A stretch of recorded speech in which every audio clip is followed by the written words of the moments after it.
misunderstood and told him I think I'd bring him in at like 10 after. Hey, everybody! Welcome to another installment of Paranormal Q&A with Jack Kenna and Carly Hall. Hello, Carly. Hi. Yeah, what's your shirt say there? Do what? I do what I want. I do what I want. It's got Chino, our cat Chino, on the front. Yeah. Very cool. I'm feeling pretty cool right now. Michelle Millers, there's Michelle. How you doing tonight, Michelle? Don't lift that shirt up too high, though. Whatever you do. I promise. What the hell's that you're drinking out? It's a narwhal coffee mug. Yep. Who gave you that for Christmas? Shelly. Yeah, that's right. My sister did give you that for Christmas. I forgot. Terry, how you doing out there, Terry Egan? Well, we're waiting on our friend. We're supposed to have Rick McCullum on tonight, and either he fell asleep, lazy bastard, or he thought it meant 10 after the mark, or he just forgot. So I did remind him last night the time frame. He's so a busy man. It's like 5 o'clock your time. It's 8 p.m. our time. It is tomorrow. So we actually were on the phone late with him last night. So yeah, maybe we kept him up too late. That's probably our bad. Oops. Yeah. Well, no, for him. Maybe we're up to like 1 o'clock our time. Yeah. Go 3 hours back. So that was what? 11 his time. Yeah, it might have been too late for the poor guy. Kept him up too late. Hi, hopefully everything's okay. He never forgets. So hopefully everything's okay. And nothing happened. I didn't check out any of his posts today, though. There's Carl, Bob Maloney. There they all are. Ruth. Carl. Ellen is on. Kissy. McNeil. And Ellen, I am going to... So as long as we're waiting on Wick Wick McCollum. Waiting on Wick McCollum. I'm going to post this up. And come this June 25th through the 27th, we are sponsoring Spirits of New England, that is as a whole, there's Rick, is sponsoring our Witch City Parafest. So I will throw that up. I'll share that screen a little later on, but I just want to tell you, because Rick is here, so we're going to bring him in, and I think he's having coffee, so he must have just got up. I'm sure he can hear me. So we're going to bring him in and add him to the stream. There he is. Yo. McCullum. You forgot about me. No. Kenna. Yeah. What'd you do? Fall asleep? Kind of, sort of. I told you we kept him up too late last night, Carly. Sorry, my bad. Yeah. Oh, there's Bonnie Poole. Bonnie's here. Hi, Carly. Yeah. Hi. Carly. So what'd you do? Stay up too late last night? No, I was actually on the phone. Well, yeah, I know you're with us for quite a while. Who were you on the phone with today? Oh, today? Yeah, I was just getting off the phone. Oh, okay. What you got? Business? Talking to my evil stepmother. Your evil stepmother. And I have messages for you. Kat Hobson and Michelle Wagner said to say hi to you guys. Oh, hey, yeah, I haven't talked to either one of them in quite a while. I don't know why. Actually, it was mostly to say hello to Carly, but of course it was. even I send messages to say hello to Carly. She's always streaming, so I got to message her and say, "Hey, Carly, how you doing in there?" Or you just come in with fries and scare the shit out of him. Come in with fries and food and drink and scare her in the middle of a horror game. I don't know. He might be my boyfriend if he keeps doing that stuff. Hey, I pull shit. I'm not big and strong like you guys are, but I can pull some shit. Oh, God. Yeah. By the way, this is because I have Corona head at this point in time. Well, hey, I don't have a head to have any Corona head. So mine seems to be wanting to recede from the union. So mine did started to a long time ago. Of course, that's because you know what does it is I'm on blood pressure medication. So I went on that when I was in my mid-30s. It was like my mother. All of a sudden, it just all blood pressure went sky high. So and it makes your hair fall out. Does it really? It's the medication. Yeah. Actually, I take blood pressure medication until just this instant. Well, it takes a long time for it to happen. Remember, I started taking it when I was 35. So I really Yeah, but you're didn't only do 37 too now. much thinning until about I was in my 50s, so or 40s, I should say. And then Well, it started to thin real fast. So you I'm in got my about 50 20 years. You gonna be around for another 20? I'm in my 50 teens. There you go. Yeah. Well, if you're gonna be around for another 20, yeah, yeah. See, mine's self-inflicted. You can still do hair transplants. Remember that. I'm thinking about that. I was thinking maybe going to have like something done. So, I'm just going to start shampooing with super glue.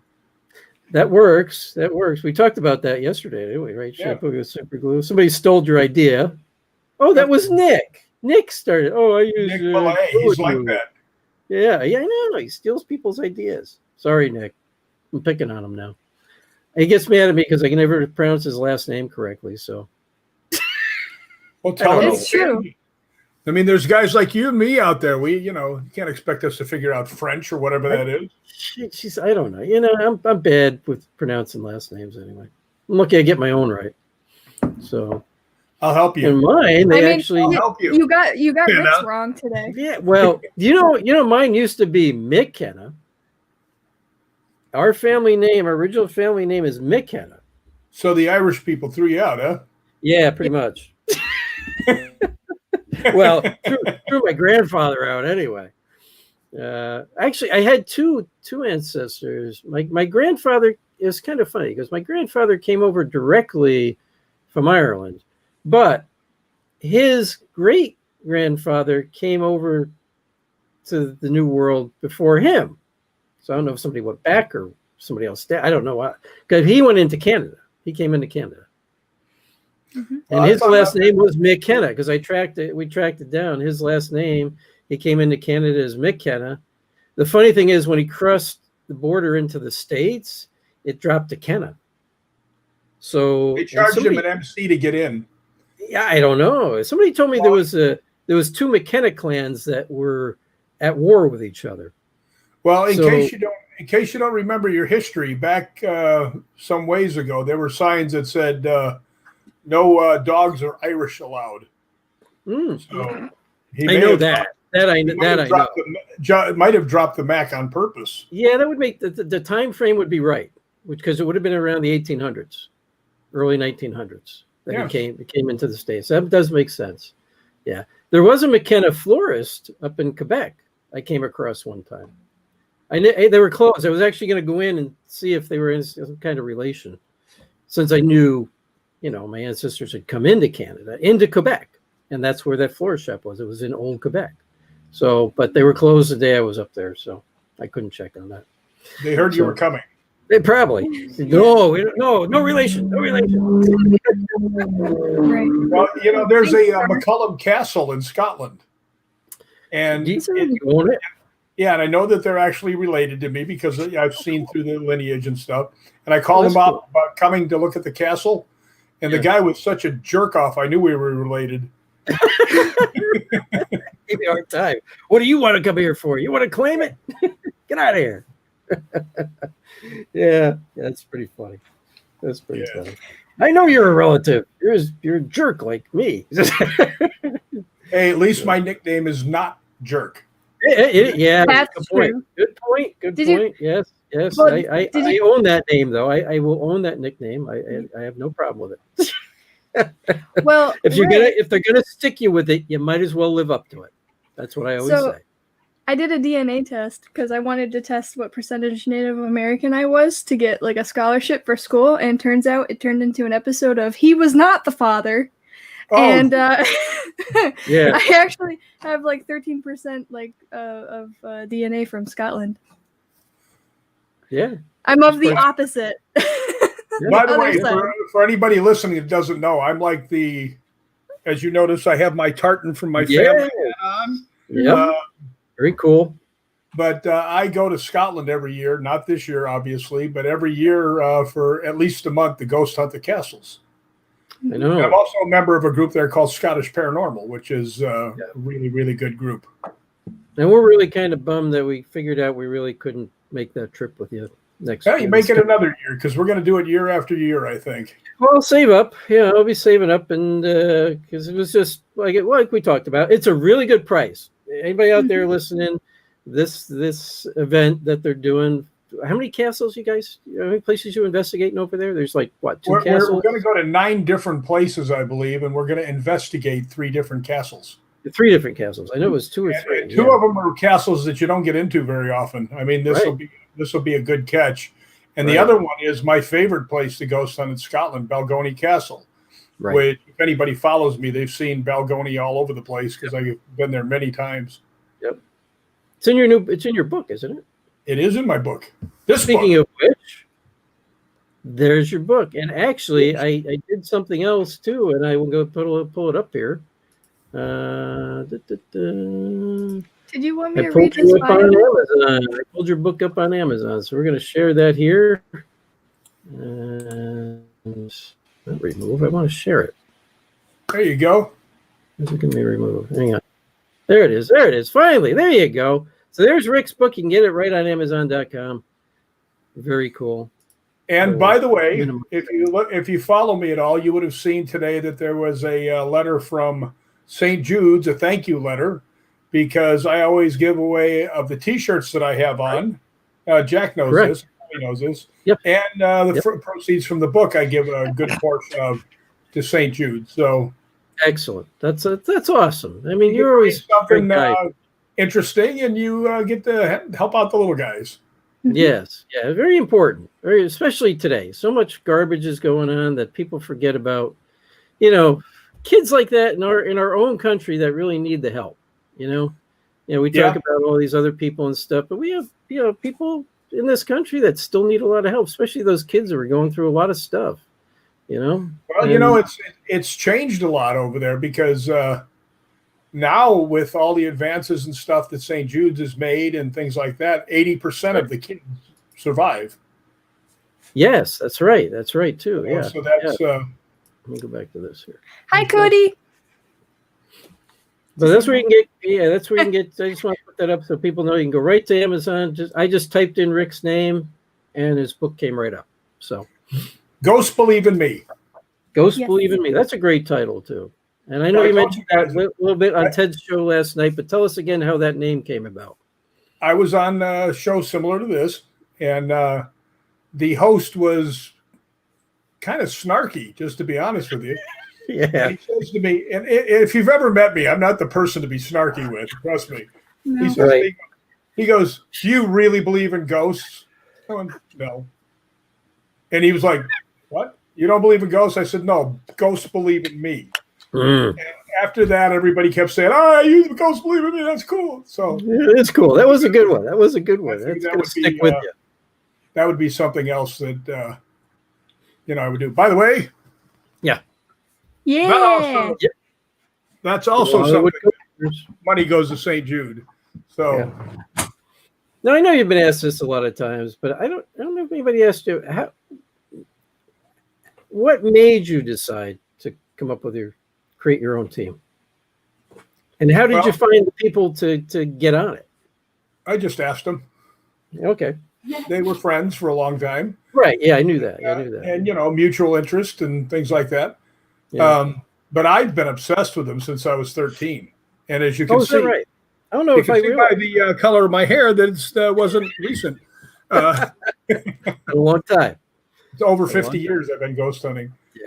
Yeah. And seen some amazing things. There's, and I'm not hawking the book, but there's some stories in the book that'll make you go, holy crap. Yeah. Mm-hmm. Matter of fact, one girl, you may know her, from Scarefest. You guys might have met her. Deb White, her name is. Yeah, she actually sent me a message. She goes, "You bastard, I read that part about what was going on with you." She says, and I started crying. Right. Yeah. So it was very, very, somebody calls you a bastard and then says something really sweet, just really tugs at the heartstrings, Yeah. And I just got to throw this up because Nick should pop up here in a second. Nick's happened to say this. Rick, we've spoken on the phone, and even I know not to be snarky with it. So there you go. Well, anybody be snarky with Rick. He just might hit you. Anybody has a radio show has to realize that I have an on-off button. You want me to come on there and you're going to be snarky? Hey, nice talking to you. Click. Yeah, that's right. That's right. Yeah, sometimes you can be snarky with a friend. I mean, but they know Yes. you're No, friends, I don't mind being snarky with me. That's part of the fun. You're just busting chops. Yeah. Well, yeah, when somebody you don't know invites you on their show and they're snarky with you, what the hell's that? Why would you invite me on if you thought I didn't believe in ghosts? I know. To talk about ghosts. So what's the point of this whole exercise? Oh, here's a good question. I'm going to throw this out to you. I think it's to all of us, really. But this is his name is Torn Man, or Tron Man. Sorry, Tron. And it's a pretty interesting question. It's just about because you may have, I don't know. Have you all ever tried Southeast Asia? I never have been, but it's definitely a place I'd like to go. Yeah, I mean, I've obviously never been there, but I know you travel a lot for all the different movies you used to do and still are involved with it still. I didn't know if you ever got the chance. There's a good question. Like every time you're going to like do a film or work on a movie or something, do you investigate like the location you're at or anything like that? Yeah, I certainly do. I had a really good one in Australia. We did a movie called Charlie's Farm. Okay. And the place I was staying was like a religious or Boy Scout retreat. The rooms had no radio, no phones, no television, no desk, no drawers. It was just bed. And that was it. Yeah. So, I always looked for something to do, and I'd rented a car, and there was a little town called Imbil, about 8 miles away. And I used to go in there, and the whole town was one block, right? So, I mean, where she came from was like that. It's one block. Yeah, it was really small, but no cell service. That's it. Yeah, there was. Yeah, you walked through it, you knew everybody by the time you got to the other end. Yep. But, there was a bar restaurant there called the Railway Inn and Hotel. So I got to know the girl that was the bartender, and I said, "Has anybody ever said this place is haunted?" Because there was a hotel upstairs, and it's a real old building. I mean, real old.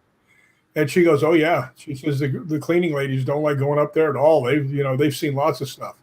And I said, "Is it still open?" And she goes, "Yeah, it is." I said, "Can I rent a room and ghost hunt up there?" And she goes, "Yeah." I said, "Well, how much is it?" And she goes, "Well, there's never anybody up there in the whole hotel." I said, "Perfect. How much is it?" She goes, "Well, it's $30 a night." And I went, "Oh, I'm in." So I stayed there several nights. But had some stuff happen, but it was hard to quantify anything because right outside the door was the railway tracks, right? And in the middle, because the only things that were there was a gas station and little restaurants and stuff and stores. All you heard were the trucks coming over with the lift gates going clank, clank. You hear that all night. So yeah, they're making all their deliveries at night, right? But it was very spooky up there, and I did have some stuff come up, so K2 meter stuff, and where you get the feeling something's close by and things like that. So I stayed there 3 days, but it's really cool when you have an entire hotel to yourself. Mm-hmm. And that's the second time. That's the second time that happened, and this goes back to your earlier question. We did a movie called Love in the Time of Monsters in a little town called Gasky, California, in the Redwood Forest. Yeah. And there wasn't anything for like 8 to 10 miles either direction. Nothing. Right? So it was just this. Well, when they asked me to coordinate and everything else, they said, "Yeah, you'll like this place. It's haunted." And I went, "Okay. Is it open now?" And they said, "No." I said, "Ask them if I can come up 2 days before anybody else does and ghost hunt the place." And the lady said, "Sure." So I went up, I had the whole inn to myself for 2 days, and I got some spectacular stuff from that, to the point that the movie people actually took some of the stuff I did and used it as a trailer to talk about the place. So wow. So that was pretty cool. That's awesome. Yeah, but why wouldn't you, when you get to go someplace, not to check out the places? I mean, that's right. Yeah, as long as you're there and you've got the chance to do it. Because I didn't know, the reason I asked is like, I know you travel a lot and everything, but I didn't know if, with filming and schedules, if you really ever get the chance to really have time to do it. You know what I'm saying? Most of the time, not. But then again, a lot of times that if you're not working a couple of days. Yeah. That's true. Or you could have this, which was like the plum of all things. We did a movie called Fallen Angels. Okay, and the entire location was Mansfield Prison. Oh, yeah. We ghost hunted that place a lot. I think I've seen that Fallen Well, Angels. Mansfield Prison's very famous. They shot the Shawshank Redemption there. Right. I knew that. Yeah. Yeah, they shot some of Air Force One there, and they shot Oh, Fallen Angels there. Right. Yeah. Well, I knew Fallen Angels. I've seen that. I'm pretty sure I've seen Fallen Angels. It sounds awful familiar, but I didn't know. What was the other one? Air Force One, you said? Yeah, they shot some. I didn't know they shot some of that there. Yeah, I knew Shawshank they did. Yeah, I knew Shawshank they did. Yeah. That's pretty interesting. I've never been there. I'd like to get there. It's haunted. It's definitely haunted. Oh yeah, definitely. That's why. That's one reason I'd like to get there. I have been to Rolling Hills Asylum, which is very haunted. I've been to. It's a very cool place. It's too bad we didn't kind of figure about it when we were out in Buffalo Central Terminal, because it's only like an hour from there. Yeah, we should have gone.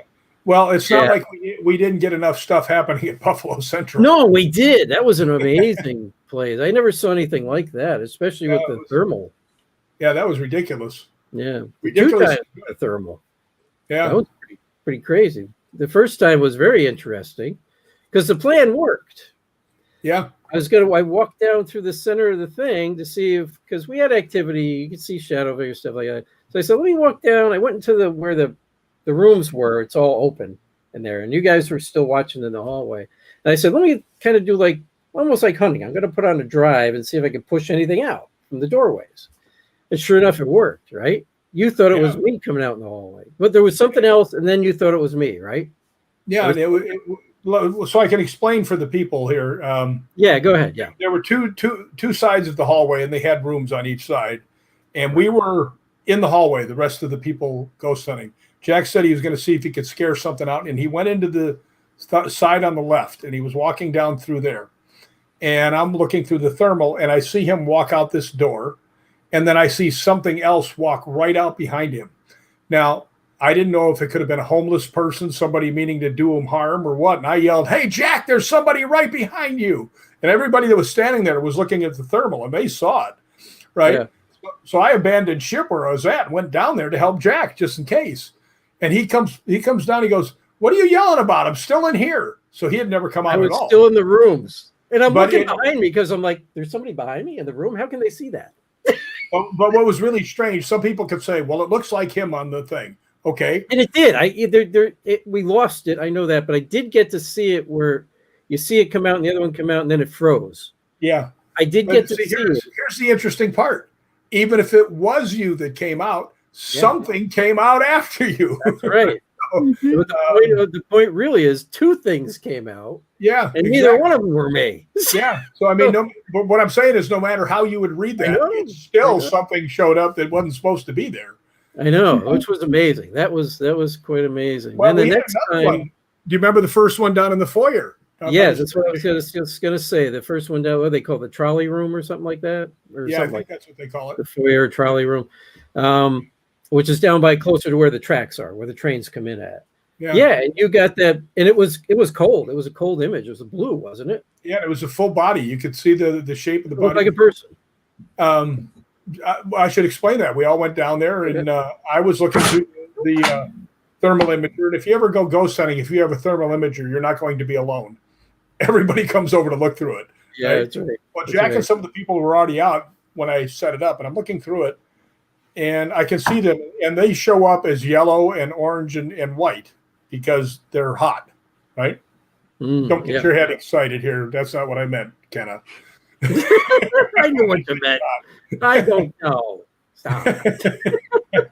But anyway, I'm standing there and I'm looking at him, and there's a light blue figure, which means it's cold, standing probably about 15 yards behind him, I would say, 10 to 15 yards behind him, standing next to the stairs. So I called Jack over, and he's looking. We're all looking, and we can see it. So everybody comes back, and we're watching. And Jack hollered out. He says, we think something's there. Can you move? And it took 3 steps to the right of us and stopped at the staircase, right? So we're all looking. Everybody's going, ooh, ooh, ooh. And I went, do something else. Wave to us. And it walked 3 steps the other way, went like this, and vanished. Yeah. And then walked off and disappeared. Yeah, just gone. So yeah, it was. And of course, then it was what? Nick was the young fellow's name. Nick, I forget his name. Chris. Yeah. Chris and I went over there, and you could feel a cold spot. Yeah. And it started to move. We could actually follow it. And then it just suddenly disappeared. Yeah, it was amazing. We never saw anything like it. Yeah, so when I got back home, I had to update all the software for that thing because some of the spectacular stuff, and it didn't record it. Yeah, I did get a still picture of you with something looks like it's coming right behind you, and I did get a still picture of you guys standing there with the blue shape. I did get those. Yeah, that's right. That's good. That's good. Yeah, but there's really interesting stuff. But even still, even if a lot of times we end up losing something we thought we captured or it doesn't come out or whatever. But the experience itself, and not just you and me, but there's like 20 people there. And they all saw it. They all saw it. So how do you explain that? Nobody was over there. Well, and it was blue color anyway, so it means it's cold. You know, the guy, Chris Gurnett, the guy that you're talking about, the young guy that runs the tours of the ghost hunts and stuff. Yeah, I actually just heard from Chris the other day.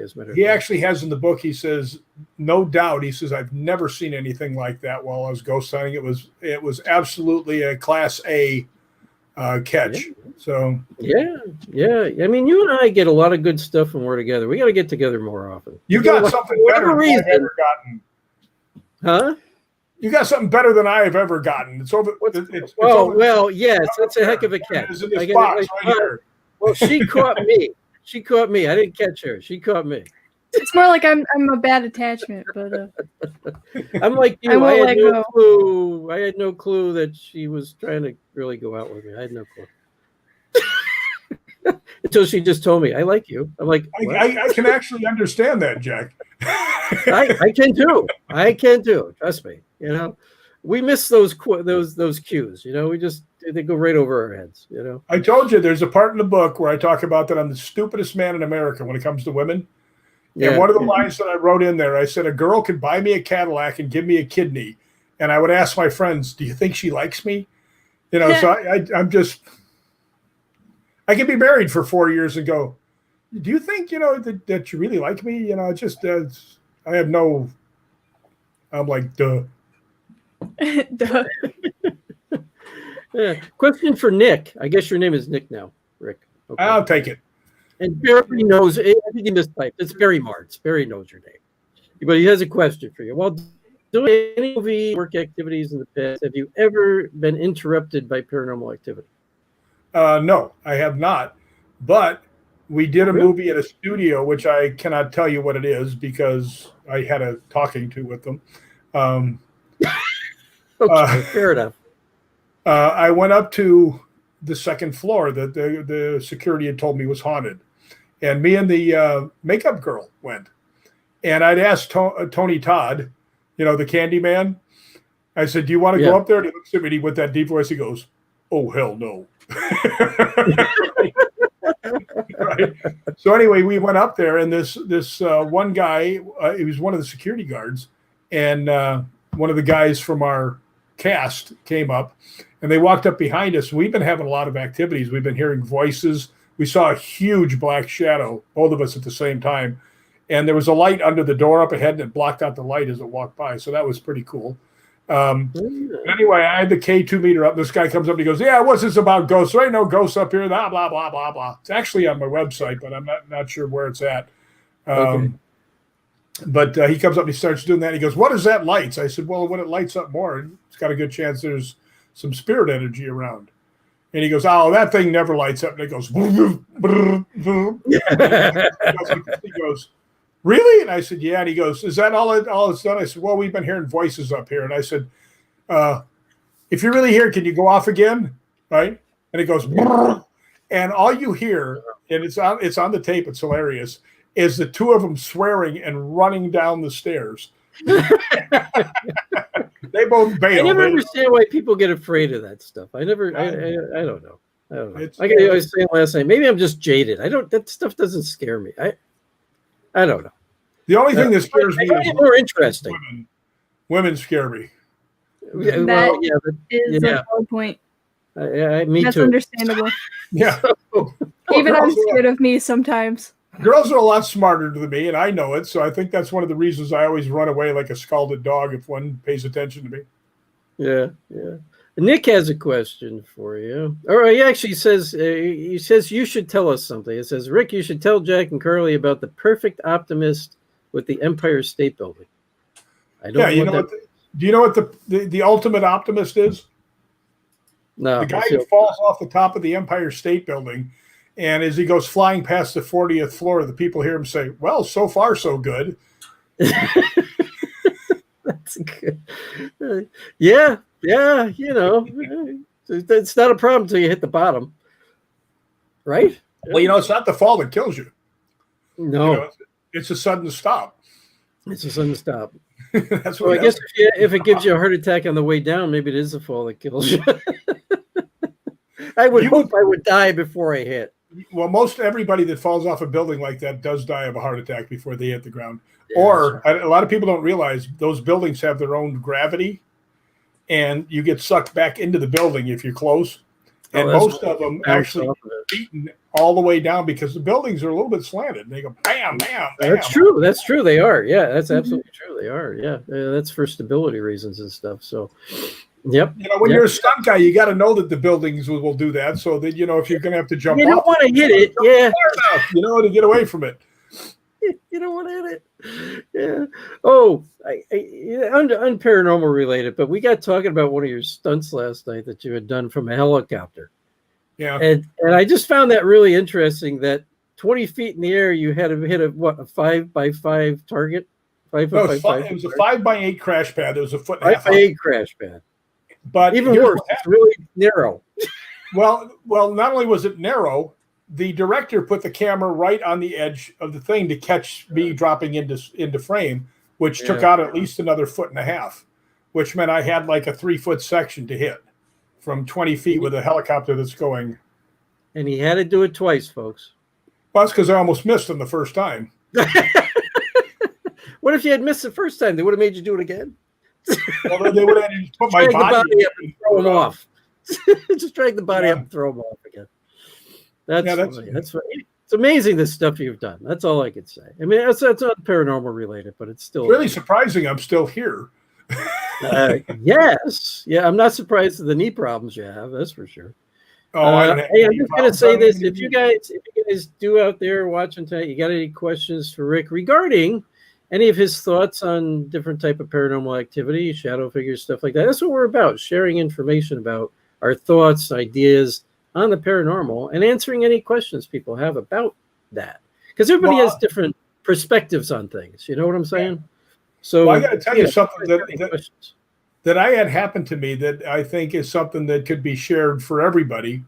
I don't know how many people know that my group was on Ghost Adventures, and we did a thing in Hollywood called the Pico House, where they had a huge riot between the white people, the Chinese people, and the Mexicans. Yep. And when I say Mexicans, I'm not being these were people from Mexico, okay? Because that part of the area was still basically, you know, under Mexican land, stuff like that. Yeah. But they had a big brawl. 19 people got killed.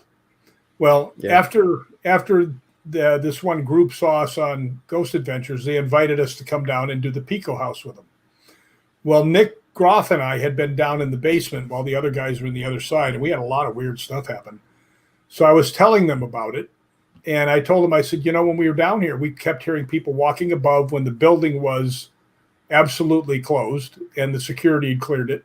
So there's nobody above us. We could hear footsteps real clearly. We followed them all the way down to one end, right? We got down there and we heard somebody talking at the other end. So we went back and something had turned Nick's spirit box on. So while we were there at the other end, we heard what sounded like steel stairs, somebody going bam, bam, bam, bam, bam, running away up the stairs. So we went down there and there was a part of we went down the hallway and this part was blocked off. They were doing construction or something over there. And we looked over here and the only stairs they had were cement. So that wasn't it. So then Zach and the security guard come up behind us and knock on the door and we leave. Well, when I got back there, I told him the story. This is the first part. I told him the story. I said, yeah, we can never figure it out. The guy goes, come with me. So we go back there and we go the way we couldn't go before where we were blocked off from. And right behind that, there's a set of steel stairs that go upstairs. So that was pretty interesting because security had cleared the building. There was nobody in it. Right. I remember that episode. I watched that episode. Well, here's the other one of the best parts of that episode was when Kane Yeah, Kay there was choking Zach. Yeah. Everybody likes when Kay chokes Zach. And Zach's a friend of mine. I'm glad he didn't keep choking. I know. Yeah, I don't know Zach. I never pick on Zach. I know a lot of people don't like him and stuff like that. But I always say, he's done what he wanted to do. He wanted to create kind of a business out of it. He wanted to build something for himself, and he did. And he's been very successful at it. Well, I'm still friends with all of them. I mean, I've never really had too much to do with Aaron. Not that we have anything against each other, just never. Quiet guy. I mean, for the most part. Yeah. But on our magazine, Hollywood Ghost Hunters Magazine.com or hghmag.com, the first person I interviewed for the cover was Zach. And then later on, I interviewed Nick. So, but here's the thing I was trying to get to about techniques and what things might be. When we were walking around down there, I got my K2 meter out. We've got the voice recorders and everything going. And I'm asking questions, and nothing is happening. And when we were there last time, it was going crazy, right? Yeah, yeah. So we're walking along, and all of a sudden it dawns on me something. And I turn around and I said, does anybody here speak Spanish? This girl goes, I do. I said, would you do me a favor? 10 seconds after I ask a question, would you ask it in Spanish? And she goes, sure. As soon as we started doing that, when she would ask a question, boom, we'd get responses. Yeah. So if you're going to a location, take somebody there that spoke the native language. Right. That's a great idea. It really is a great idea. Because just because they're a spirit, now we don't know, because they've also gone to locations where people didn't speak English. They're asking questions and they do get answers. So in the spirit world, does language not become a barrier anymore? Or sometimes is it? I don't know. But yes, if you seem to speak in their language, you get more responses. Yeah. Well, plus, if you happen to be with me, there's going to be a little bit of strangeness anyway. One time I was walking through a cemetery, and these two girls were walking. They walked up next to us, and they said, we're really scared. Can we walk with you? And I said, sure. I said, I remember when I was alive, graveyards used to scare me too. So you're a man after my own heart. I would have said the same thing. Yeah. So you got to think quick though. You got to think on your feet when you get stuff like that. It's like, when I was alive, they used to scare me too. What? We do have a question from Ruth Such, which is kind of an important question, so I wanted to bring this up. It's not for, I guess it's for all three of us, our opinion here. My friend showed me a video of her basement camera on her phone. She has a ghost in her basement that passed the doorway. Of course, she thinks it's haunted. She has a 3-month-old, and Ruth is wondering, is it safe for her to investigate the house if the woman gives her permission? And I think that's because of the 3-month-old. It's safe. You just don't want to do anything to instigate that would make the ghost pissed off. You want to be respectful, because you don't know who or what you're dealing with. So, but it's safe as long as you take, precautions and you're respectful to them. Yeah, and don't use the baby as bait. Like take it downstairs. Exactly. Yes. Don't use her as a trigger. No. Yeah. Don't use the baby as a trigger. But Ruth, the honest answer is, matter of fact, in those kind of cases, I prefer that people not be there if they can stay at a family house or something for the night. I prefer that they not be there to give you kind of free reign to be able to really investigate. Because with a baby, if it's late, you may wake them up. You may have stuff. So if they can be out of the house for one night, it's better to investigate that way and kind of leave it the way it was when you leave. Well, so it's pretty safe as long as you're respectful. When I go places to ghost hunt, I just ask them, where's the active places? I don't ask them what happened, what anybody else saw, because there's no suggestion to me. And if I come back and saw a 7-foot black shadow, and they go, well, everybody sees that. Okay, then that has value. But Ruth, I would not be afraid of that, because if you saw something past the doorway, it's already there. And it's not doing anything to your family whatsoever now. So, it doesn't seem to bother I wouldn't be afraid of it by any stretch. It sounds to me like it might be a residual haunting. If you're seeing something that too. By doors, which is not an intelligent haunting and nothing to worry about. Yeah, a good question to ask is when the person saw it, what was their initial reaction? Were they afraid of it? Were they just like, what the heck is that? It was more of a curiosity. That can tell you sometimes the energy coming off of that particular thing. If usually if you feel like fear, it may not be always your fear you're feeling either.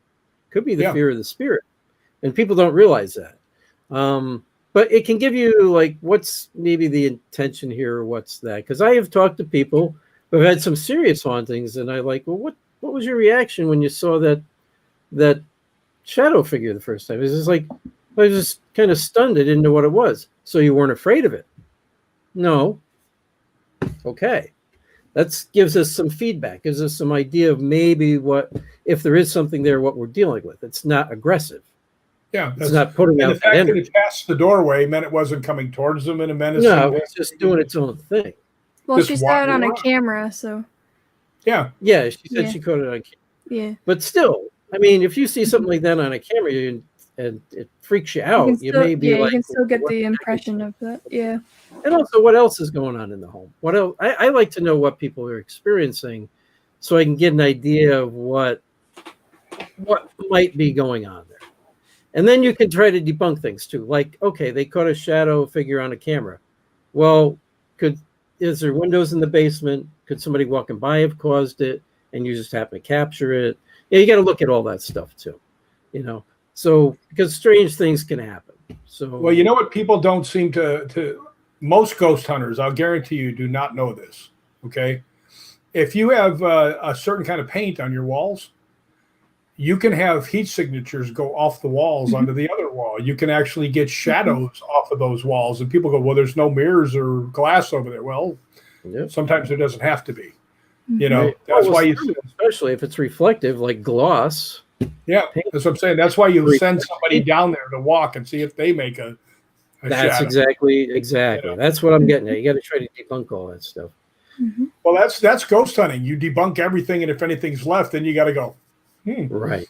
And it's okay. It's okay to listen to what clients have to say, but take it all with a grain of salt. Don't agree with them. Don't disagree with them until you actually go and investigate yourself. You've got to go in with an open mind. You got to go in assuming the place is not haunted. All right. And then see what comes of it. Right. You've got to reserve your judgment before you walk into the place. And I will tell you, I actually have this in my book too. I said, I have gotten a lot more activity when I stopped hunting ghosts. Now I go to where ghosts are and I try to communicate with them. Exactly. Before I was the great white hunter of ghosts. I was exactly. And it dawned on me, these were people once. If I'd gone to their house in real life and treated them like I'm treating the spirit, they probably would have hit me in the head with a frying pan or something. So I always said that's why a lot of ghost hunters always got the get out. You're going in there and saying, you need to talk to us. What would you say to somebody who came into your house and just started demanding things of you? What would you say? Get out. Probably dangle them over the balcony, but that's but most people would say, hey, get out of my house. Right? Get out. I think that's why a lot of times they got the get out. Yeah, you're being rude. I find that I get a lot more stuff come to me when I quit trying to chase it. It's like if you see a stray dog, if you try and follow it or go to it, it's going to run. But if you just kind of put your hand out and be quiet, it comes up to you and goes, well, okay, what's up? So it's kind of the same thing. You have to introduce yourself. You can't just go wandering in there and expect you're going to get anything. Yeah. Hey, Carly, I see you. Is that your friend talking to you on there? Yep. He says, shush, Jack Kenna's talking. I met one of her friends today. Sorry to interrupt you, but I met one of her friends today that I found out is a fan. So it was kind of funny. I met him, through video chat.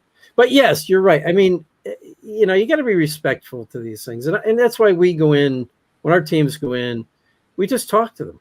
I tell them, hey, I'm here to talk to you. I was asked to come in by the family that lives here or whoever's living here. And I want to talk to you. I want to find out, what's going on, why are you trying to contact them? Because I think a lot of what people think is negative stuff is actually there's a spirit trying to reach out. Oh, absolutely. In the only way they know how. Well, sometimes it leads to frustration, and they can lash out of frustration. Well, I've always said that you will not see a ghost unless it wants you to. Mm-hmm. It's that simple. Right. I mean, you might see a residual thing or something like that, but if it knows you're there, you're not going to see it unless it wants you to. Yeah. And it's, that's why I think sometimes you can coax them into showing themselves. Yeah, if just by being nice. Right way. Yeah, just being nice. Just trying to say, hey, I'm just trying to understand you. And I just want to I want to hear your story. What do you want to talk about? What do you want to tell it? What are you trying to tell us? Yeah, exactly. A lot of times that works. Well, I will tell you something that a lot of people make a mistake on. Okay. And if they did this, they would get a lot farther along. They'll go into a building that's like from this early 1800s and things like that. And they'll go, I have a K2 meter here and you can light it up. And what's a K? What are lights? What are you talking about? Right. Yeah. So I always go in, and whenever I bring a piece of equipment out, I tell them what it does. I say, I have 5 lights on here. And look, I put it up against my face. I said, it won't hurt you at all. Look, see, I said, if you come close enough, this will light up. And then I can talk to you. We can communicate that way. Right. And then usually something will start happening. But these people that go into the 1800s, it's a light. I have a voice recorder over here. What? What are you talking about? Right? They have no clue. When you've been in a place that's never been investigated before, and you're going in for the first day, you have to do that because these spirits don't know what the hell you're talking about, right? That's what I just throw this up. Meatloaf says, he's Jack's #1 fan. Thank you, Meatloaf. I appreciate that. He's on Paradise by the Dashboard Lights. Yeah. I don't know if it's the actual Meatloaf, but his name is Meatloaf. It'd be interesting if it was. But that would be cool. I don't ask. I don't need to know. I really don't need to know. It's okay. If Elvis shows up, that's my guy. They're a fan. They like what we do, and I appreciate that. Doesn't matter who you are. You're all just important to me out there. So, and Carly and Rick appreciates you all too. So, our buddy Keith is on. Keith Bailey's here. But yes, you have to explain to sometimes what in a language they might understand too. It's like, I usually don't say K2. It's like, okay, I've got this little box here that has these things that can light up. Yeah. I show it to them. I'll actually press it and say, see, this is what it does. And you could touch it. It's not going to hurt you. I do tell them though, because they are energy. So I say, you might get a tingling sensation or because it is a charge, right? It's electric. So you might feel something, but it's not going to hurt you, So you got to explain it in a way that they at least might understand and kind of try to interact with. Well, I think that really works. The guys from Scottish Paranormal had taken me to a cave system that was on the North Sea. Yeah. Great place in the Wemyss Caves. And we walked in, and they thought that there was a lady that was connected to Balgonie Castle named Mary Sibbald. And when we got in there, I took out my K2 meter, and they said, those don't work in here. We've tried them forever. And I went, and I told them exactly. I said, if you come close, this will light up and we can talk. I said, and I'm really interested to see if Mary Sibbald is here. If you're here, can you come close? Bam, 5 lights go off. And I'm asking questions, it's answering everything. And these guys are just standing there and they go, how did you do that? I said, I asked. I told them what it was and I asked them. That's what I did. Yeah. I got to put this up because I think it's funny. It's like, this is actually, it's true. Somebody walking in, it says, hey, 8th century chambermaid, talking to this Bluetooth spirit box for me. Yeah, exactly. Yes, a what? By the way, do you know the name of the Viking king? Which one? There was a few, wasn't there? The big muckety muck Viking king. What the heck was his name? Oh, shoot. Well, I'll tell you because you'll never get it. All right, tell me because I think I know what it is. His name was Bluetooth. No, are you serious? Yeah. I was thinking of the other one. Never mind. His name was Bluetooth. Yeah. Yeah. So I was thinking of the guy who started hitting over to talk to the Bluetooth mug. It's like Bluetooth might show up. You want to talk to my mug? Come on, bring it. So yeah, I didn't know that was his name. Yeah, I'm thinking of the other one that King came Bluetooth. over to like Greenland and Iceland. There, I was thinking of the other one there. Oh my God, the big name one. Everybody knows him from history. I just can't remember his name. Everybody, but he's the one that traveled over to Greenland, I think, or Iceland, or something like that. Wait, yeah. So Punk said Sturbjorn? What? Sturbjorn? Oh, yeah. Well, that was one of them. I mean, yeah, but Rick's getting at the guy's name was actually called him Bluetooth. Yeah, just look do you have rotten teeth? Bluetooth. That was his name. Yeah, I believe you. I don't doubt it. I was cracking up when I saw it. I was watching a thing about the Vikings. I said, "You got to be kidding me! Bluetooth?" Yeah, Bluetooth. It was in their own language, right? So it probably sounded like something else. But yeah. The meaning was Bluetooth. Yeah, King Bluetooth. And somebody else says, big fan, Meatloaf. And Meatloaf said he couldn't sing that song anymore. He's too old. I'll just say that. I saw the post, but I didn't throw it up there. So what if it is? I mean, it's not the real Meatloaf, is it? I don't know. Tell us if you are. I'm just curious. Now I'm curious. It's like, what the hell? So, because you never know. People come up with all these different online names and stuff, right? So, I never assume anything. Like Jack Kenna, don't assume it's me just because there's another Jack Kenna out there. He's a director, and of course you have the famous Rick McCullum. Well, yeah, because the guy who produces you're not famous, but he's a little bit more famous than you. Yeah, he goes, no, I'm not. Yeah. I'm on IMDb and I'm Rick McCullum too, because the dang producer of Star Wars is more famous than me. Yeah. Of course, I'm not really cranking the fame meter up that high to begin with, so it shouldn't be too hard for him to slip in there. So, oh, here it is. Shelley found it. Harold Bluetooth Gormson, King of Denmark and Norway. He was the son of King Gorm. What are these names, man? And the King Gorm the Old. Okay, I guess he's old. And Tyra. Oh my God. Danabod? Tyra. Yeah, I don't know how you pronounce him. He ruled as King of Denmark from 958 to 986. Wow, that was a long time. Especially for back then. After to stay in power that long. Yeah, Bluetooth was the dude's name. Yeah, that's what you're saying. Bluetooth. Hey, boy, he was way ahead of his time. Who knew? I always wondered if they named it after him. Super innovative. It is. I don't know who invented it, so the Bluetooth, maybe it was somebody from Norway, and they did name it after him. I don't know. Or Denmark, right? Well, evidently, I'm the only person who knows his name, and I didn't do it. Well, now a lot more of us do. We just brought up some. We learned something tonight. We learned some history tonight. There you go. Well, let's throw something in here while I still got a chance. Go ahead. Yeah, anything you want to talk about? I mean, we can go on a little longer too. Because you brought it up a little earlier. I am leading a tour to Scotland in July 11th to the 19th, and we're going to go to 9 different locations. We're going to have 3 different overnight ghost hunts. The guys from Scottish Paranormal are coming with us. And it's some of the best places in Scotland. It's 2 castles that almost nobody gets into, and then Balgony Castle, which is really great. And if you go to my website called ghostbelieveinme.com, the book is on there where you can get that. And if you go down to the bottom of the page, there's a link for the tour. So if anybody would like to have a really cool Scottish vacation, hang out with the likes of me, Yeah. Well worth it. Oh, I think I typed it wrong. Ghost, it's all one word, right? Ghost Believe, BLIEVE, in me.com. Yeah. Why is it not coming up?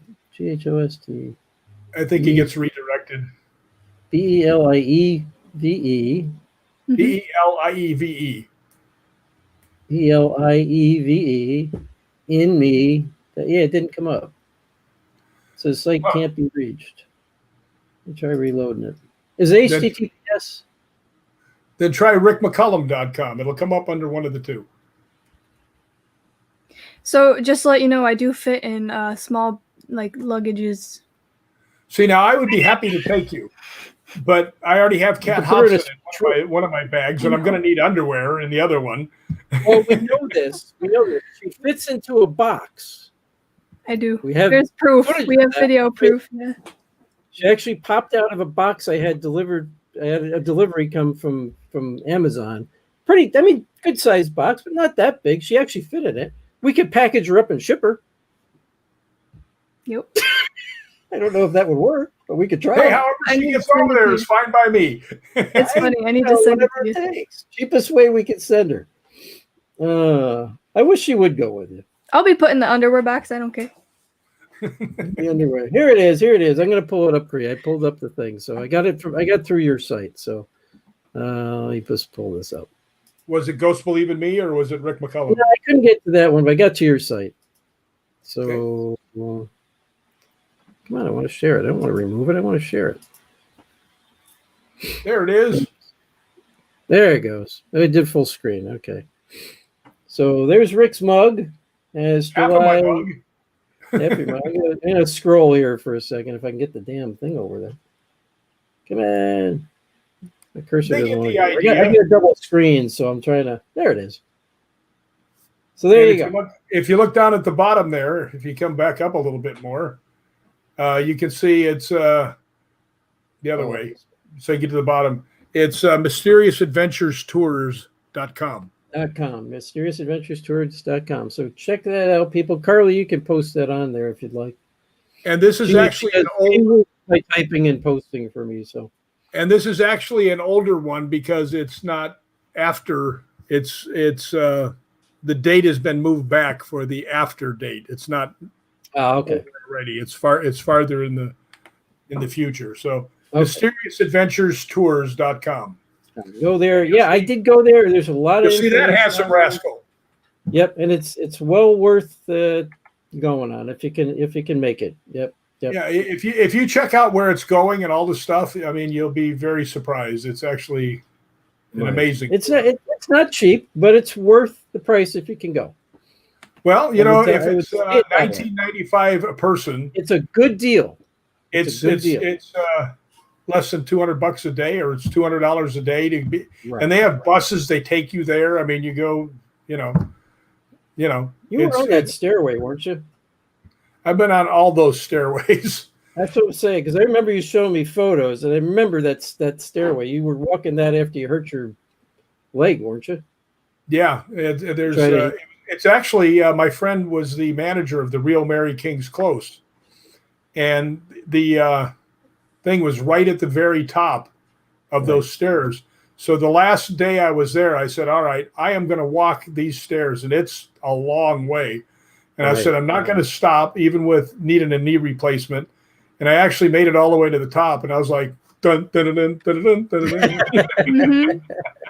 So go to Rick's site, and you can get everything you need there and find out all the information through the other site, mysteriousAdventurestours.com.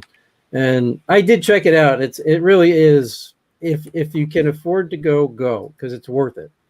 I mean, it's a good deal for what you're going to be provided with. Yeah, it's worth the money. Get it.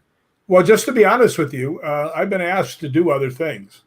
And until I saw some of this stuff, and they were polite enough to change some stuff around for me. But I said, you'd be better off going here and here. And then the Scottish Paranormal guys, we all had a big meeting. And I said, guys, Scotland. It seems to me like we're going from here to way over here and then coming back the next day. We should be going from here to here to here to here. And they said, yeah, well, we'll help you with that. So they set up all the help with all the travel and all the really good places to hunt and the good hotels. So, I mean, I wouldn't have done it if it wasn't going to be worth the money, So, and I do trust the people doing it. So that's. Yes. Yeah, I know you do because you've known them for a while and stuff too. So. Yeah. So, I mean, that's the reason that if we could afford it for the both of us, we'd be going. Hopefully they do it again in 2022, and we will be prepared. Well, they've talked about wanting to do it more than once, so yeah, I hope so. And we finally got the official. He goes, a Meatloaf here. He goes, yeah, I'm a huge fan of his. He is a very distant relative to him. Seriously, he says. So there you go. So, well, Meatloaf, I'm going to tell you, we're all a very distant relative to him. That's true. If you want to get right down to it. If you want to get down to it. But no, I really appreciate I don't care if it's not the real guy. It doesn't matter. I love our fans. We love the people that come on, and we hope this show is beneficial to everybody, because we do try to, we have it to just share information. It's not always just interviews and stuff like that. We just try to answer people's questions about the paranormal, and that's our whole goal. I can tell you something kind of along the way you're talking. Being in the movie business for you get to meet a lot of celebrities. I have celebrity friends and everything else, and none of them have more value than the guy that makes my sandwich at the deli. That's absolutely true. Every person. Some of them used to be the guy who made your sandwich at the deli. Actually, it's a lady who makes my sandwich at the deli, but Yeah. But my point is, a lot of them used to just have jobs, waitresses, waiters, whatever they could do until they could get their break. Well, most of the celebrities are really cool. The ones that aren't cool aren't cool at all. Yeah. Well, they have big egos, right? You can tell the ones that choke them out right there on the spot. Yeah. Well, you can tell the ones that have big egos from the guys that are just regular guys, regular people, men and women. Chuck Norris is one of the nicest guys you'd ever meet. Clint Eastwood is one of the nicest guys you'd meet. Greg Evigan, I don't know if you know him, is a fantastic guy. I know who that is. Yep. Yeah, he was from BJ and the Bear and My Two Dads and things like that. Yeah, they're just people. They're down to earth people. A lot of them came from kind of nothing. Some of them had to start because their parents were, actors and actresses, But everybody's different, Everybody has to start somewhere, and we all didn't start off at the top. At least most of us didn't, Well, and I'm not at the top. I don't mean it that way. Trust me. I saw the top once, but I was way down below looking up. After you fell out of the helicopter. But just remember this, people. Anybody that's trying to pull you down means they're already below you in the first place. Okay, remember that. That's right. There's a reason they're trying to pull you down. Yeah, but they're already down there. So I'll just stay here. And they're jealous of your success. That's why they're trying to pull I don't think anybody's jealous of my success when they see me walk around like, holy Christ. Well, you'd be surprised. I'm sure there is some people who are, Oh, boy. I'm sure there is some people who are. Why did he get all those cool movies and I didn't? It's all the same. It's all the same. I know there's people out there who feel that way about me. Why did he get this and not me? I should have been I don't know where it comes from. I really don't. I only think of that when I look at Carly. Fair enough. Oh, fair enough. Yeah. Why did he get her? I had to process in my head for a bit. Yeah, Carly, is this thing on? Come on. Hey, even I asked that question. How did I get her? How did I get that lucky? Well, you definitely overachieved in the girlfriend department. By the way, tried though. I wasn't trying. Carly, did you manage to find? Carly, did you manage to find the RC Cola skateboard girl for me at all? She hasn't been. No, looking. and even if I did, I can't talk to girls, so. I can't either. That's why I need help. I'll try to find one for you. I'll try to find. I can talk to them, but I can never obviously. Just I can talk to anybody, but I can't. I can't talk to women easy, but I can't date them. I can't get to that point. I don't need to anymore. So, Carly, you're missing. Was that just like a backhanded cut? Insult? No. My point is, I could talk to him and probably get somebody for Rick. I can point him to Rick, but I could never point him to myself. Even when I was younger, I could never. Spoken for, dude. I know. This is my point. When I was younger and before I knew Carly, if I was trying to date, if I wanted to date somebody, I could never bring myself to ask him. That's what I'm getting at. I could ask him for somebody else, but never for myself. I just don't ask. That's all I was trying to say. That's why I just anybody now. No, that's that's why I just kicked the door down and came in myself. more like broke in through the window and kind of just rolled in real secret. And Carly, you crack me up. I don't know what this means, but I'll just go throw it out there because it's from your friend Carly. You're Jack F and Kenna, bro. That's how. I was like, oh, okay. How what? Yeah. Well, okay. I don't say it. Do you find that strange when you find real fans? Not to get off track again, but we're going to get off track again. You find real fans that like you. Do you have a hard time understanding why? Yes. I mean, I'm serious. I'm serious. Like I don't get it because I'm just me. Well, you know what people say to me now. A lot of people may not know. I've done like 75 movies and TV shows and all kinds of different things. But I'll have people say to me, "Well, like you're famous or you're a celebrity," and I'll go, "I'm not even a household name in my own household." And I said, "And I should be because I live alone. You'd think I'd get top billing, but you know." Exactly. See, the problem is every one of my friends is famous in some way or another, out here. And I'm not. I've done a lot of movies and stuff, but so have a lot of other people, So that's just the way I look at it. And there's people who've done a lot more movies than you even. So yeah, there's a lot of them. Well, actually, I had a thing we were doing, Kane and I and Danielle Harris, who was in the Hatchet movies. We were up on a stage and they were asking us questions. And the guy says to me, "Rick, it's so unusual to find a ghost hunting stuntman." And I went, "Really?" I pointed at Kenna and said, "There's one right there." There's another one over there. And, you had the whole group with you because there's like 4 right here. I don't know what you're talking about. Well, one of them. Just out of curiosity, because the last time I saw you at Scarefest, you had a younger fella there with you guys who I didn't recognize. I think he was hanging around with RA. Who was that? I can't remember. I don't know who that is. He's supposedly a friend of Kane's, though. Oh, that's probably Steve. Oh, Steve. Yes, it was Steve. It was Steve. But he's on your team too, isn't he? Yeah. Or he was? But he doesn't. Yeah, he's a member. He's actually Kane's oldest friend. They went to high school together. Oh, was that right? Why did he look younger than you guys? I don't. Oh, okay. We've lived a tougher life. I mean, you have jumped out of helicopters and stuff, so yeah.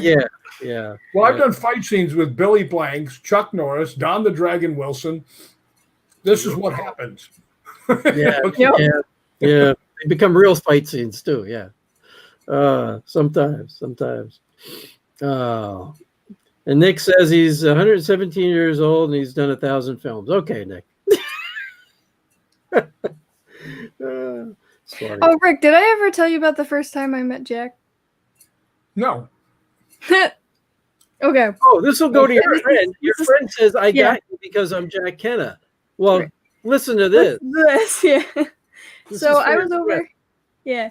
So I was over at Ocean State Paracon, just helping a friend, a mutual friend of ours, sell her metaphysical tools and stuff that she makes. So I'm like manning the booth, okay? And she comes over. She's like, "Hey, I gotta introduce you to my friend named Jack." I was like, "Okay." I was like, "Hi, Jack," and we shook hands. And he was like, "Yeah, okay, cool. Yeah, you're a cool dude. Yeah, whatever." So I'm like, "Oh, you're an author? Oh, cool. Yeah, okay. Your booth's over there. Okay, yeah." So then, we go. I didn't know who he was. But she did really think it was cool because actually that day she offered to buy me lunch. But yes, and I did, and I texted him. I was like, "Hey, do you want?" No. Wait, no, that wasn't the day. Oh. So we went to dinner that night, and I was hanging out with Ellen, Jack, our mutual friends, and we had dinner, and it was an awesome time, and we were all laughing, and I still had no idea who these people were, which is normal for Carly. But so then that night, I was on his Facebook page, still didn't click who he was. And I accidentally friend requested him. And I think that's what happened. And I was like, "Oh shit." And I went off my phone. And I was like, "I'm not touching my phone." Oh well, oops. Okay. So I accepted her friend request because I just thought she was really interested in paranormal. So I accepted her friend request, right? Right. I do that for so then the next day comes around. Yeah. You're both so full of crap. I can't believe it. No, hang on. You saw what she looked like and answered it. Now, come on, let's man up and be honest here, or woman up. You can ask Ellen McNeil. Ellen was there. That's my team founder. Ask Ellen; she will tell you. Carly had no clue who I was. Nope. And I'll tell you. Which doesn't surprise me. I don't expect people to know who I am. I am very oblivious, so oblivious. It is, and honestly, I can't tell you. I can count on 2 hands how many times I have almost been abducted because of how oblivious I am. True story. So anyway, that day, the next day, I text him at lunchtime. I'm like, hey, I noticed you hadn't like moved from your booth in a while. Do you want me to get you some lunch? Like, I'll get you a hot dog or something. And he's like, no, it's fine. I have some food here, which now I know you always bring food with you, which is smart. Yeah. But yeah, we bring stuff. So I was like, oh, okay, whatever. And then the only time I saw him that day was at the end of the event. This was the last day, the last lecture, and it was Jack. So I'm like, oh, he's my new friend. I'm gonna go in and like listen to his lecture. So I'm a back pew type of person. Like, I'm in the back of the room, don't notice me. I'm like hiding in the back. Now this one I was like, oh, it's my friend, I'll sit in the front. So I sat in like the frontmost seat. Bad idea. So I sit in the front, I'm like, hi. He's like, hi. And he does a lecture.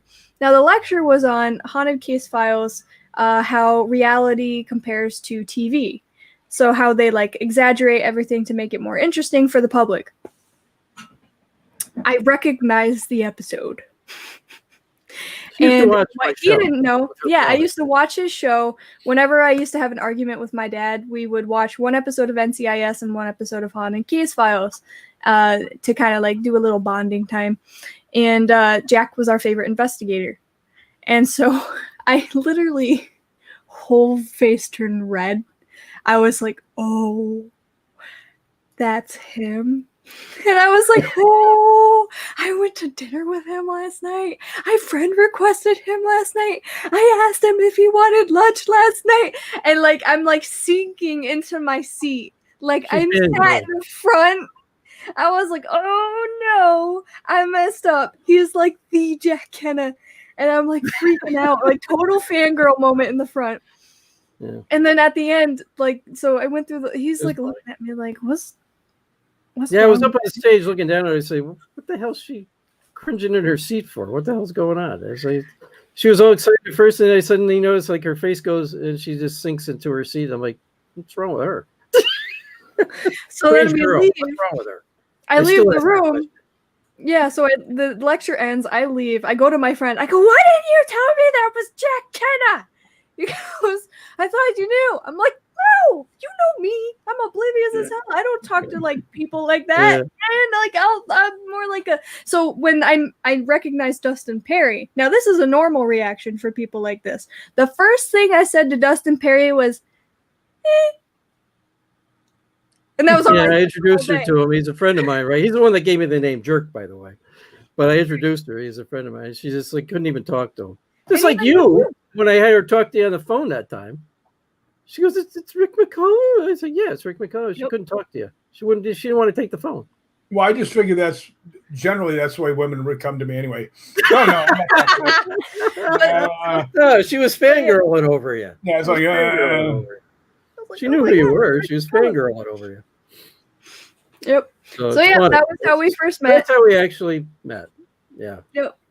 When we were friends for came up to me and he's like, what's wrong? I'm like, I didn't know you were like the Jack Kenna, man. Like, come on, man. Yeah. And then I think I bought it. You know what the funniest part is, Rick? When we got talking about stuff and there was stuff going on. We used to meet for dinner and I talked to her about her fiance and all that stuff. They were having problems. But when she finally said to me, I said, because her and her fiance were having problems. I said, well, is there somebody else? Meaning I thought maybe her fiance had met somebody else, right? Yeah. I said, is there somebody else? Is that or whatever? She goes, she puts her head down. She goes, you? I'm like, what did you just say? She goes, she looks up at me and goes, you? And I didn't even know that we were dating, I guess, but okay. But she goes, you? And I'm like, you know what I said to her? I said, it's not because I'm on TV, is it? I did say that to her. Because I've had people do that they just want to go out with me because I'm on TV. Mm-hmm. It's a very strange. I had a girl ask me one time. She said, "Can you get me in the movie? Can you get me into the movies?" I said, "Sure. What do you want to see?" Yeah. Exactly. That's a good response. So anyway, that's our story. That's how we. But you know what? I got to say, I'm feeling better. I'm pretty sure I'm not the stupidest person when it comes to the opposite sex anymore. I'm pretty sure I told you. Both of you are both. Yep. You're perfect for each other. Exactly. We have no clue. We have no clue. Both of us have it, which we don't need a clue anymore. We're all good. All right, I got one quick story before we go because I know you're running out of time. This story's in the book, and it's under the thing, I'm the dumbest man in America when it comes to women. I was doing a movie, and there was a girl there, that lady whose son was in the movie. He was like 8 or 9 years old, and I was stunt coordinating. And my friend Rick, the other Rick, he's a studio teacher. He was the teacher of the little kid. So I had to be around when, anything was going on with the kid and stuff like that. So I got to know the mom, right? And we were all pals, the three of us hanging out there. And it was at a hospital. So the first time we had lunch, this one cute young girl comes up to me dressed like a nurse, and she's talking to me and everything else. And they said, all right, all extras come back. And she stood there and kept looking at me. And I said, well, you better go. You're going to get in trouble. And she go, okay. And off she went. Well, Ann comes walking over and she goes, did you get her number? I said, why? She goes, that little girl was flirting her heart out with you. I said, no, she was just being nice. And she goes, you are stupid when it comes to women. I said, you know what, Ann? I think I need somebody to kick me in the shin for me to even pay attention, right? Yeah. So the next day we're out there and another extra came up to me. Now, this isn't to say that I'm any big stuff because I'm not. When you're on a movie set, everybody talks to everybody because you got nothing else to do, right? So I was standing there eating and she came over and started talking to me. And just as they're starting to, lunch was winding down, Ann walks up to the girl. She goes, can you excuse me for 1 second, and pushed her back a little bit, turned around and kicked me into the shin and walked away. So the girl obviously goes, she's thinking, why did she kick him? And she goes, okay, I got to go. And off she went. I was like, thanks, Ann. Actually, that one I recognized was paying attention to me, but it was hilarious. It's one of the chased off. Yeah. She walks over and gave me a boot. That's funny. That's funny. That's too funny. So sometimes it takes a good kick to get our attention. I guess that too. I don't know. And by the way, I think this is true. Is in the book, one of the things that's different than most ghost hunting books that you'll see. Right. If I was on a hunt or something was happening, I let the other people or one of the other people tell their version of what happened. Okay, so it's not just me telling a story, right? Right. And if I recall, I think Kenna's actually in the book. I did. Yeah, it was regarding, I think, our Buffalo Central Terminal stuff. Yeah, I think Kenna's in the book. So see, if you need an extra incentive, which you probably don't, to get Rick's book, I have some input in it. So I have a small little anybody who gets the book, I'm sorry I did that. I know. I would be too. Yeah. It's only a small paragraph though. It won't ruin your whole experience. I lost my head and I put just tear the page out. You can also skip that chapter too if you'd like. It'd be fine. I think he's on 2 pages. I will remind people once again, your book is available on Amazon.com, and I'll just throw it up again real quick for people. And make sure you go out there, you get that book. And remember, when you do buy the book, you're also helping to support, oh my God, what's your charity again? St. Jude's Hospital. St. Jude's Hospital. Sorry about that. My mind just went blank. So there you go. Buy his book, support the group. You're all good to go. And wow. And the other thing is, if you want one autographed, just send me a message and we can do it that way too. And I'll autograph and send it to you. There you go. And I just messed up my whole thing here. I got to figure out what I do. Oh, there it is. I went to full screen on myself and messed myself up. Hang on. By the way, the picture there, the cover, that is the Hellfire Club in Dublin. Oh, is that what that is? Oh, that's cool. Okay, cool. Very haunted place. There he goes. Very haunted place. Okay, I got to get out of full screen here. Bring this back. And thank you again, Rick, for being on our show. Hang on a second. I'm just taping over where you're at. And then okay, that's fine. Yeah, you said you were going to do that. I forgot. Now the whole show's over, and I forgot to put the black spot on there. Here, I'll give you this here. That way you don't have to even look at yourself. Much better. That way we don't even have to look at ourselves. We can just look at ladies and gentlemen, Carly Hall. Carly Hall. There you go. Well, thanks again for the show. We're gonna hop off here, and thanks for everybody coming in and listening tonight. I see the Murray was on there, and Nick, of course, our buddy Nick, Katie, Meatloaf. Appreciate you all, and your friend out there. I'm not gonna say his whole thing. That's your friend Carly out there. Yes. Yeah, I just keep it short, right? Yep.